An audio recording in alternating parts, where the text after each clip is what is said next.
मी असा कधी विचार बी नव्हता केलता की आपल्याला एवढ्याशा शेंगमध्ये एवढी मोठी झरती लागून देईन म्हणून.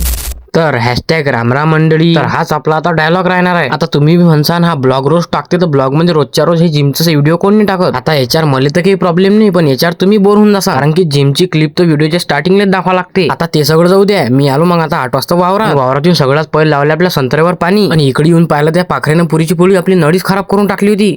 जिकडे तिकडे याला शिद्रत दिसत, त्यात काही ना काही हिस्सा कुत्रेचा बी आहे बरं. आणि आज आपली शेंग उपट्याने आपल्या वावरात मजूर येईल होता. आता तिकडे शेंग उपडणं चालू आणि मला इकडे संत्र्याला पाणी देणं चालू. या उन्हाळ्यात हा तर सगळ्यात मोठा घोर आहे संत्र्याचा. 3 ते 4 दिवसाच्या आळ आपल्याला पाणी द्यास लागते, आणि त्यात बी पुऱ्या झाडाजवळ जाऊन पाहा लागते की सगळ्याजवळ पाणी चालू आहे की नाही आहे, म्हणजे पाणी बरोबर लागेला की नाही आहे. आणि आज आपल्या 90 डेज चॅलेंजचा 61वा दिवस राहिला. तो या शेंगचा झडतीचा विषय. तर तो असा, आज तर आपली शेंग फक्त अर्धीच उपटणं झाली, अजून तर बाकी आहे. आता ती तुम्हाला आपल्या ब्लॉग मध्ये उद्या नाही तर परवा पाहायला भेटूनच जाईल. आता वावरातले काम आटपून मस्तपैकी हातपाय धुतले, त्याच्या बाद लावली आपल्या स्प्लेंडरले चाबीन, आम्ही निघालो घरच्यासाठी. चला तर मग आजच्यासाठी एवढंच, भेटू मग पुढच्या ब्लॉग मध्ये.